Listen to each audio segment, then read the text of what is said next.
Olá, comunidades de inquietos do Rectal e pelo mundo. Estamos aqui em mais uma edição na Casa da Vovó, da Arena Digital, do Trends News, no Rectal, edição de 2025. E, gente, vocês vão ouvir barulho de caminhão, de cachorro roncando, vocês vão ouvir sino de igreja, porque a gente está numa casa aqui centenária em Minas. E não é à toa, né? Porque a gente está aqui patrocinado, ó, pelo cafezinho Gilberto e Leonardo, né? Brincadeiras à parte. E pela Apple, né, gente? Porque vai chegar na Apple esse episódio e eles vão ser os próximos patrocinadores. Se a Apple não vier, vem o Google. É assim, nosso patrocínio é super, super democrático. Quem não quer, tem o outro que quer. Não é isso, Ana? É total.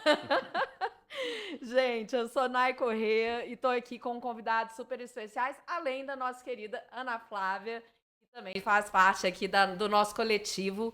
E para começar o nosso dia, eu quero chamar aqui Davi Búfalo, e ele tem credenciais que eu nem consigo falar. Só ele conseguiria falar sobre ele. E aí, Davi, super bem-vindo. Conta para o pessoal quem é Davi no café da manhã do Trends News. Obrigado, Nay. Obrigado, Ana. Olá, pessoal que está acompanhando a gente aqui. Eu sou o Davi Búfalo. As credenciais de LinkedIn, primeiro, né? Que todo mundo se apresenta pelo que faz, não pelo que é, Né? não é? Estou atualmente como Head de Talent Latam, na Oliver. Sou também professor da cadeira de Gestão de Pessoas para Líderes Criativos na Miami e diretor associado na BRH Berrini. O que o LinkedIn não conta... Boa. É que sou filho de militar, punk, Gente. pai Punk. e amante da culinária, às vezes mais de comer do que fazer, às vezes mais de fazer, mas sempre de comer também. Sempre comendo, sempre comendo. Maravilha. Que legal, muito bem-vindo, que bom que você está aqui com a gente, abrindo o nosso terceiro dia já aqui no Rectal. Você sabe que só tá passando gente como você aqui, né? Gente Legal. que é muito... muito mesmo, assim. Estão sendo papos incríveis e hoje não vai ser diferente. Não é isso, Ana? Gente, bom dia. Para quem não me conhece, Ana Flávia, sou co-host do Trends News. Eu sou a filósofa, tecnóloga briguenta do grupo, a que traz incômodo, inconformidade, mas bons papos, boas risadas e boas conversas. E eu tive a oportunidade de conhecer o Davi através das redes. Não gosto muito de redes sociais, vocês sabem, mas a gente tem que estar lá, né? Às vezes ter não é querer, mas a gente faz, né, Davi, o que precisa. E eu conheci o Davi através de uma das redes sociais, e Davi e eu engatamos em algumas conversas absolutamente fantásticas sobre o universo dele. Davi trabalha com RH pesadamente há muito tempo, e ele é um RH diferente. O Davi é meio iconoclasta, ele é meio contestador, e numa área, em uma situação geopolítica e econômica, onde tudo está sendo permitido, menos a inconformidade, o Davi se transformou num sopro de frescor nas iniciativas e nas conversas que a gente teve. E aí, Davi, vamos gravar um vídeo, um podcast, vamos, do quê? Ana, DI, diversidade, inclusão e meritocracia. Métricas de performance, como é que a gente resolve isso? Davi, vai que é tua, Tafarel, como é que a gente resolve isso? É a pergunta de milhões. Na verdade, as organizações elas estão hoje enfrentando um dilema, primeiro, que preservar e o que manter dentro das suas métricas, né? A gente tem falado de diversidade e inclusão, e apesar do que muitas empresas pregam de vamos reduzir, vamos excluir o escopo de diversidade e inclusão dentro da nossa pauta, uma das coisas que eu sempre falo você pode excluir, mas a pressão não vai deixar de existir. É irreversível. É irreversível. É irreversível, como toda mudança. Por mais que a gente tenha esse movimento que está acontecendo, de várias empresas eliminando essas questões aí. Por mais que isso aconteça, porque é um movimento social acima de tudo, né? As principais mudanças do mundo, elas acontecem nem sempre por conta das organizações, mas sempre por muita pressão social. A ESG veio nessa toada, a diversidade e inclusão não é muito diferente.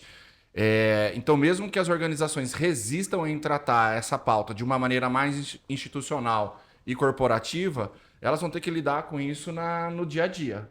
E a pressão que isso exerce dentro do que a gente conhece como meritocracia, dentro do que é aplicado, pelo menos, nas empresas como meritocracia, dentro do que a gente chama de avaliação de performance, ela vai começar a sacudir e criar esses atritos que a gente já vê no dia a dia.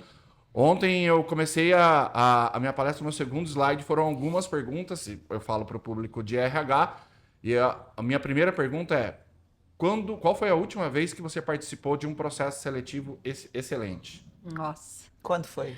Para a maioria das pessoas. Ninguém levanta a mão. É mesmo? Ontem tinha umas 60 pessoas na sala, ninguém levantou a mão. E era um público de RH, então eles reconhecem que... E a segunda pergunta é: quando que você participou de uma última avaliação de performance que realmente agregou Alguma coisa para sua alguma coisa carreira. para tua carreira, para o teu desenvolvimento, ou que você só deu um check the box ali num marcador para conseguir, eventualmente, um bônus, alguma coisa. E, de novo, ninguém levantou a mão. Se dentro do RH a gente já percebe que para quem constrói a experiência não está sendo eficiente, imagina para quem vive essa experiência de um processo onde as pessoas não participaram do desenho, às vezes não entendem como aquilo funciona, que é como acontece com a maioria dos processos ou de seleção ou de avaliação de performance. Seleção hoje é uma das principais portas de entrada para a diversidade e inclusão, e a avaliação de performance deveria ser uma das principais portas de meritocracia, de crescimento e de desenvolvimento dessas pessoas. Às vezes acaba sendo uma das principais portas de saída Então vamos lá. dessas pessoas. Você está falando aqui que a gente está vivendo meio que uma expressão patente, latente, existente de um teatro corporativo que está acontecendo. Esse teatro corporativo, a gente pode não gostar, mas ele é necessário, Sim. né? Eu acho que a gente não pode simplesmente abolir processos e métodos de se fazer porque eles estão ruins, porque a natureza nos porta vazio, você tira aquilo, se instaura o caos, né? Então vamos partir do pressuposto que, ok, sabemos todos que estamos vivendo um teatro... Liberdade, como é que é? Liberdade sem libertinagem, né? Mas assim, aí acho que a pergunta é outra pro Davi, né? Sabemos que está ruim. E aí, a questão é, está ruim porque o método está ruim porque o processo está ruim porque as vagas são ruins, está ruim porque o RH descompassou do resto da corporação, ou está ruim porque o RH é onde se expressam essas dores corporativas, ele acaba sendo linha de frente e acaba sentindo mais agudamente o que está acontecendo. E até, Onde que tá a dor, cara? até se ele está sobrecarregado e também preparado para esse novo... Preparado Nesse novo caos que a gente está, Não, né? Porque preparado eles estão não tá. vivendo o mesmo caos que todos os profissionais também estão vivendo, com o Mas- advento de todas as coisas, né? A minha pergunta é mais nesse sentido, Davi. O RH é causa ou é a expressão do problema? Vai, acho que é isso. Ele é a expressão, Tá. mas ele acaba sendo a causa em algum... Ele é a expressão por conta da pressão corporativa que existe em cima disso. No final do dia, o RH tá lá para ajudar a dar lucro. E eu sempre digo que a função do RH é entender que ele tem que ajudar a organização a ter lucro, não apesar das pessoas, mas através das pessoas. Que é ao contrário do que outras áreas pensam. Apesar das pessoas, a gente tem que dar lucro. Então, eu tenho que reduzir minha linha de pessoas. O RH ele tem que entender que é através das pessoas, Belíssima ajudar as organizações, que é através das pessoas que elas vão conseguir resultado, por mais tech que sejam as organizações. Só fazendo uma aspa que eu acho super importante, quando a gente fala de um público tech, é muito fácil fechar nesse público, mas ele continua sendo a minoria hoje no mundo. Aham. Tem uma massa de trabalhadores que ainda não estão descobertos dentro dessa engrenagem. Eu falo, Vamos gente, pegar varejo. No caso, varejo clássico, o leite que a gente toma, o café que a gente toma, não dá na caixinha. Alguém teve toda uma cadeia para vir atrás disso. E ele acaba sendo a expressão por conta dessa pressão corporativa, mas é também a causa por veicular essa expressão através de métodos que reproduzem uma estrutura eminentemente fordista e repressora e não atualizada do que é, por exemplo, selecionar, do que é avaliar a performance, etc. Citando alguns exemplos, a gente fala de uma área, a gente ainda chama a área de atração de recrutamento e seleção. Historicamente, recrutamento é quando as pessoas, aquela galera dos Estados Unidos que ia de casa em casa batendo de porta em porta para recrutar pessoas para juntar. que nem no exército. Era Ou que pra nem se na igreja, né? Era para se juntar ao exército. Uncle Sam wants you. Hoje você não faz mais isso, não existe mais isso hoje, de você bater, quem dera, na área de talent acquisition, você bater na porta de alguém e falar, eu quero te contratar. Então, mas para você trouxe um troço interessantíssimo. Modelos de recrutamento e seleção seguem modelos de recrutamento e seleção militares que, por sua vez, seguem modelos de recrutamento e seleção de igrejas, né? A gente sabe que são duas modelos institucionais centenários que funcionaram. Que, eventualmente, o recrutamento e a seleção dentro do RH de uma empresa do Exército funciona porque existe um propósito institucional fortíssimo. Atrelado a esse processo de recrutamento e seleção. Então, uma outra bola dividida que a minha pergunta sobra para o RH quando a empresa não sabe qual é o propósito ou quando o propósito dela é o lucro, e tá tudo bem se for o lucro, e trazer pessoas e desde que expresso e declarado assim, ipsis literis, né, com todas as letras garrafais em neon. Aqui é para ganhar dinheiro, e se a gente ganhar dinheiro, a gente vai dividir dinheiro. Não me peça outra coisa de propósito além disso. Mas há empresas, há instituições que entendem que seus missões e valores não são isso. E se mistura com a questão do lucro e fica um troço meio esquizofrênico. Né? A gente não sabe muito bem e o propósito fica um troço vago. Como é que a RH ajuda nisso daí? Porque se consegue, enquanto RH, apontar essa ferida e falar, cara, vamos resolver? Se consegue porque o RH sente, né? Isso no dia a dia. Ele tá na zona de atrito entre as pessoas, no caso de seleção, o mercado, no caso da parte de avaliação de performance, as outras estruturas de treinamento, desenvolvimento de liderança, dentro do teu público interno. A principal tarefa aqui que eu vejo como RH, é uma das coisas que eu, inclusive, incentivo e adoro fazer, é como que você atua como essa ponte de interlocução. Como mediador dessas duas partes. Porque a organização ela tem o seu propósito, tem a sua visão de lucro, a sua visão de negócio, mas o RH ele deveria ser um radar de como que ele está retroalimentando esse propósito. Radar, um mediador? Um mediador. E um radar. Do radar, quando é olhando para o mercado, para onde que o mercado está indo, e um mediador dessas interfaces internas. E você consegue isso através, obviamente, como você convence a liderança de dados. Aí vamos falar das métricas. Tem uma empresa grande, que eu não vou citar o nome, mas ela pode patrocinar a gente aqui também depois. Opa! Daqui a pouco a gente fala no final do episódio. Do podcast dele. Que ela, até pouco tempo atrás, ela não tinha iniciativas de employer branding, porque ela é uma grande marca corporativa, todo mundo conhece, e ela achava que ela não precisava ter isso, porque a marca por si, ela atrai. E realmente ela atrai, ela é uma das maiores empregadoras no segmento dela hoje. Mas ela percebeu que ela estava começando a perder pessoas, a perder a atratividade para outros concorrentes do mercado. Porque nem todo mundo quer trabalhar para as big brands hoje. Nem todo mundo quer trabalhar no regime CLT. Nem todo mundo... A galera quer trabalhar mais por projetos. Então, como que você flexibiliza... Isso só para citar o exemplo de seleção. Quando a gente olha para dentro de casa, como as questões como a gente escuta e ouve as questões de diversidade e inclusão...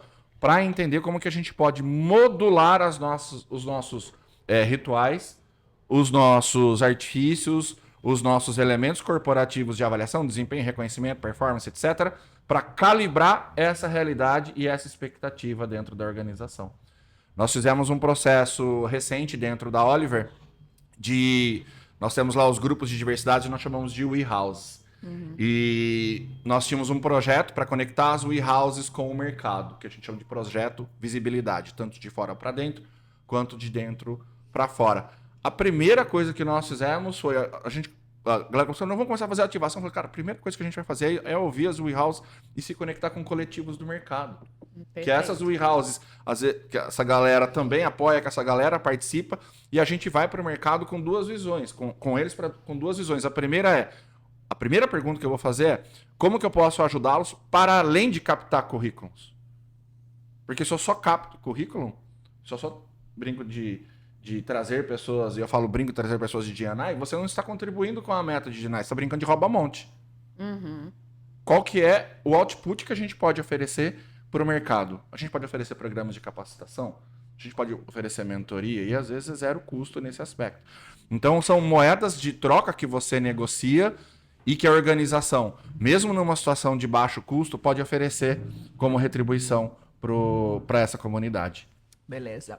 Então, uma pergunta para você, e ontem a gente começou a conversar sobre isso, sobre diversidade e inclusão. A Nay abriu o podcast falando que é notícia, ou digamos assim, a mídia veicula o movimento de diminuição fora do Brasil, porque eu acho que aqui no Brasil não está pegando isso, não. Pelo menos as empresas que eu tenho Algumas, podido Ana, discutir. tem. Mas assim, É menos, mas tem um movimento também no Brasil, assim, mas assim, é mais mundo. Eu concordo com você. então, até porque a nossa vocação de ser um país Mais diverso. mais diverso, né?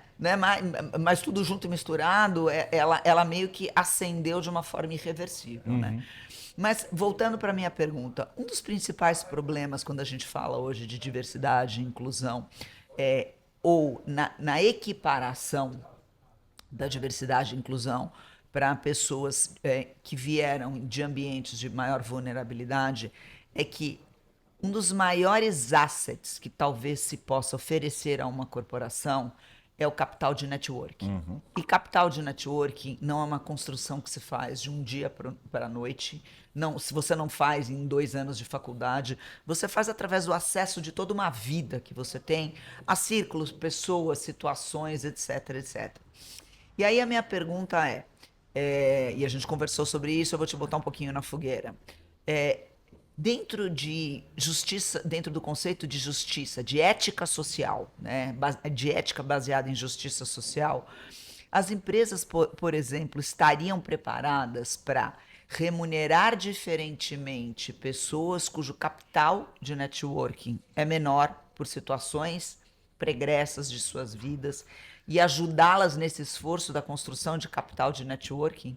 Como isso seria... Eu vou fazer uma pergunta clássica. 3 gerentes, um se formou na melhor universidade de São Paulo, o outro fez a pós-graduação fora do Brasil e o outro veio da cidade City, lá dos Cafundó, da periferia de uma cidade do interior. Obviamente, os 3 são capazes, os 3 entregam muito, mas o capital social e de networking desse terceiro candidato é baixíssimo quando comparado. Com os Isso outros. é uma situação de injustiça pregressa crônica.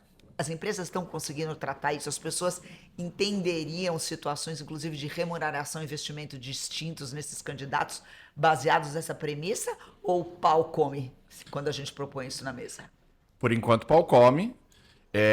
Tem 2 questões aí. A primeira... Peraí, deixa eu só voltar a um ponto. Essa discussão chega no RH, tem sido levada para o RH? Esse tipo de discussão que a Ana provocou aqui? Não provocado, às vezes, pelo RH, mas provocado por esse atrito positivo que eu falo dos grupos de diversidade questionando essas iniciativas.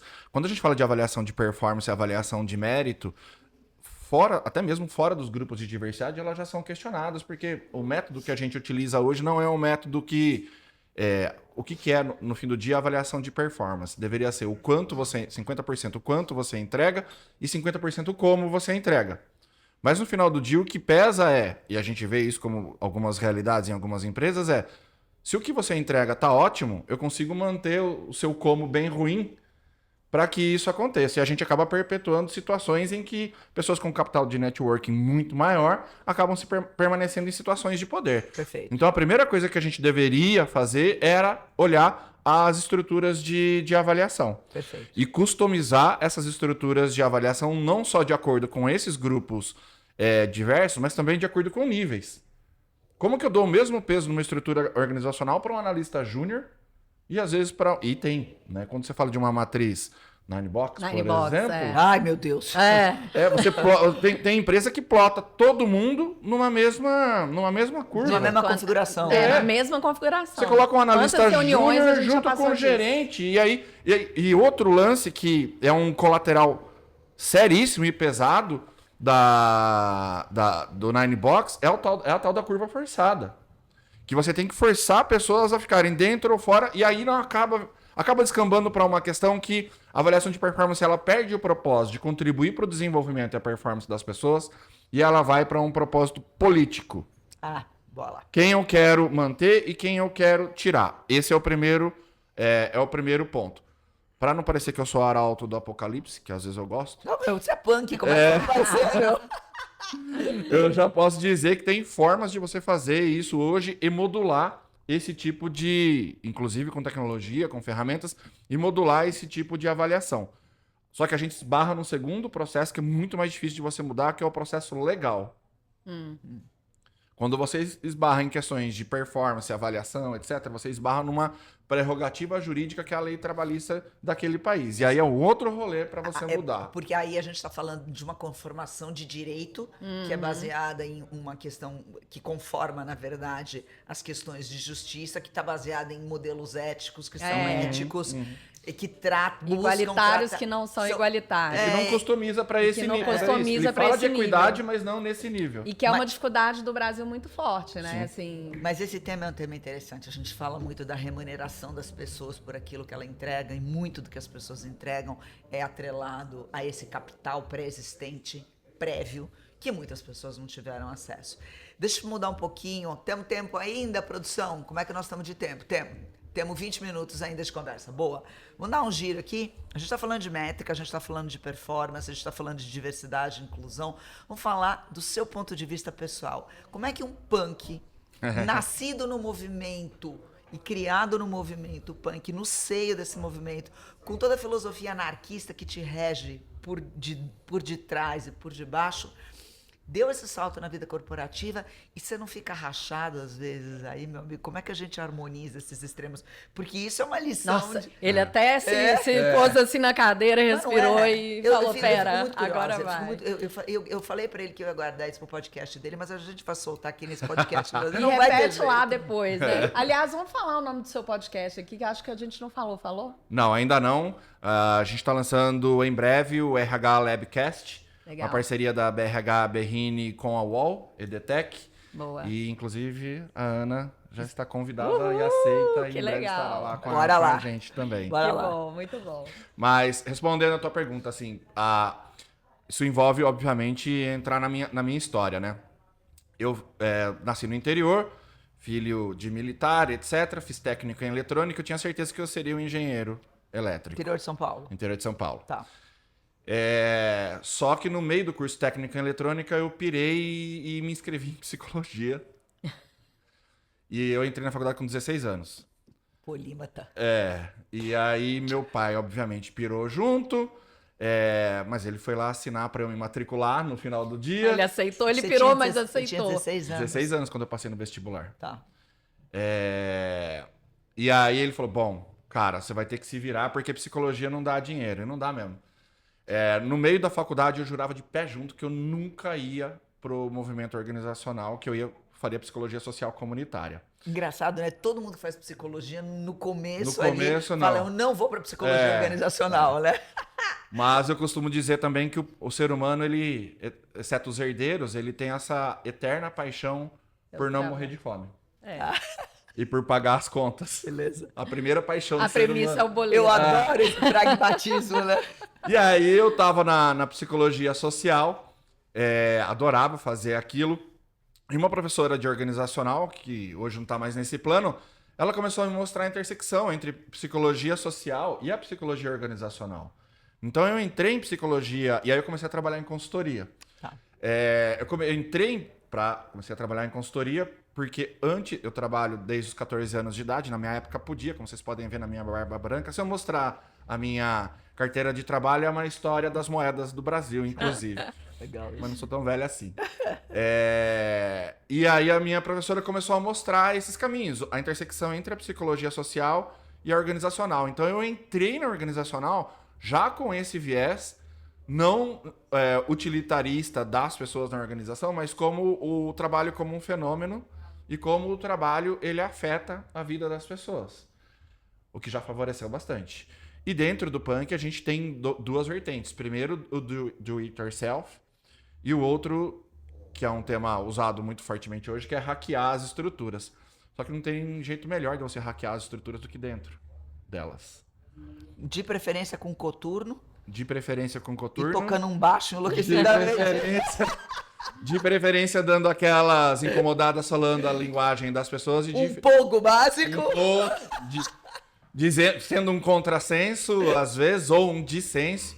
E foi assim que eu caminhei, tive... a gente estava falando ontem, né? Se é o que é valor para a organização e, em teoria, os valores são inegociáveis, né? Em teoria. Em teoria. Pra gente, eu acho que os valores não são inegociáveis, eles podem ser mutáveis, porque a gente evolui como ser humano. E a gente se etc. adapta também, né? Exato. Às vezes, pelo que você falou, pela lei do boleto, Pela você lei se do adapta boleto. por um tempo. Meu, tem E filho pra criar. É natural, né? É, total. E só que tem alguns valores que são inegociáveis pra mim, e esse valor de... eu acredito profundamente na colaboração e na co-construção. Nós estamos aqui Fazendo porque isso. as conexões aconteceram.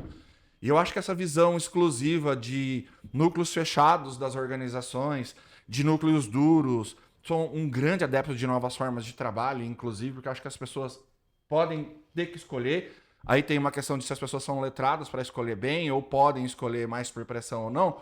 Mas quanto mais flexível a gente for e favorecer a colaboração, eu acho que mais as pessoas e as empresas precisam ganhar. Só que essa é uma dor que no passado era muito difícil de você negociar e hoje é uma dor, de novo, que por pressão social as empresas estão precisando ver que elas precisam executar, negociar novas formas de trabalhar. Essas novas formas, eu acho que dá um super novo episódio, porque, assim, é uma coisa que a gente fala há muito tempo e que a gente ainda não consegue praticar tanto, né? E acho que bate na questão da lei também, né? Muito provavelmente bate na questão da lei. Eu tenho uma pergunta para fazer, para Faz. casar com isso. Deixa eu aproveitar, então, porque ele abriu algumas portas, É. né? Abriu, mas assim, né? Abriu, mas não abriu Abriu, muito. mas nós entreaberta, temos entreaberta. aquecimento. Você falou da intersecção da psicologia social com a psicologia organizacional, esse fluxo de entendimento de que os fenômenos, eles não são separados, eles se misturam aí. Vamos jogar um pouco mais de caldo, um tema que parece que é inesgotável, porque ele remite em uma constante a isso. Há uma epidemia de saúde mental hoje nas empresas. Isso é mais um hype de mercado ou efetivamente as pessoas estão adoecidas, exaustas, exauridas, sem propósito, na base de bolinha 1, bolinha 2, bolinha 3, pedindo demissão ou não, entregando o mínimo que tem que entregar só para os boletos poderem ser pagos. Como é que está a saúde mental das pessoas? Na tua visão, assim, mas seja brutalmente honesto, não precisa adorar a pílula não aqui. Existe são dados também, quem trabalha em RH vai ver os dados, um dos dados principais, principais custos do RH hoje no Brasil é com saúde. E quanto mais você tem gasto com saúde, mais você aumenta a sinistralidade do seu plano, mais custos você tem. E um dos principais ofensores do aumento de sinistralidade nos planos hoje no Brasil, diagnosticado, mensurado pela Sociedade Brasileira de Medicina, é o burnout. Tá. Então, sim, vivemos uma crise. Burnout que, inclusive, foi diagnosticado pela Associação Internacional de Psiquiatria recente. É verdade. É um fenômeno recente. Foi reconhecido foi recente, reconhecido né? de Porque uma- ele já existia. Mas obviamente. e acho que isso se intensificou Com de pandemia. de uma forma com a pandemia e no pós-pandemia, porque a gente saiu da pandemia pensando que a gente tinha passado pelo momento de crise e veio outra crise. E aí vem guerra, vem mudança de cenário econômico, vem mudança Inteligência artificial, muda modelos de trabalho. E isso, quem dorme tranquilo com um rolê desse acontecendo na tua porta, você saber que você pode ir no outro dia e não saber se você vai continuar empregado ou não no final do dia. Então, existe sim essa epidemia de doença mental nas organizações, mas ela é também uma epidemia social. Tá.